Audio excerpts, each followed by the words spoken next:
একটি নৌকা বিশাল সাগরে ভেসে চলে, কখনো যাত্রীদের বহন করে, আবার কখনো বিশাল বস্তুকে বহন করে নিয়ে চলে, এক স্থান থেকে অন্য স্থানে পৌঁছে দেয়। এই নৌকা কখনো সাগরে আটকে, আবার কখনো ডুবে যেতে পারে। কিন্তু এই নৌকা তখনই ডুবে যায় যখন আশেপাশের অধিক জল থাকে। এটা তখনই ডুবে যায় যখন নিজের আশেপাশে থাকা জলকে ভেতরে প্রবেশ করতে দেয়। যখন আস্তে আস্তে এই জল প্রবেশ করতে থাকে তখন নৌকা ভারী হতে থাকে আর আস্তে আস্তে ডুবে যায়। এটা আমাদের একটা শিক্ষণীয় গল্প ভগবানের কাছে। হতেই পারে আপনার আমার আশেপাশে, আমাদের সংসারে, আমাদের আশেপাশের জীবনে অধিক মাত্রা নেতিবাচক শক্তি থাকে বা থাকবে। ঈর্ষা থাকবে, বিদ্বেষ থাকবে, ঘৃণা থাকবে, ভয় থাকবে, কিন্তু মনের এই নৌকা শুধু তখনই ডুবে যখন আপনি এই নেতিবাচক শক্তিকে মনের ভিতরে প্রবেশ করতে দিবেন।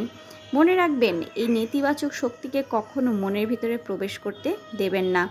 যদিও প্রবেশ করে, সে যাতে মনের ভিতরে কোনো স্থান না পায়, শুধু এই বিষয়টাই খেয়াল রাখবেন। এই বিষয়টি খেয়াল রাখলে আপনার মনের নৌকা জীবনে এই সংসার সাগরে কখনোই কোনো পরিস্থিতিতেই ডুববে না, বরঞ্চ সর্বদা ভেসে থাকবে।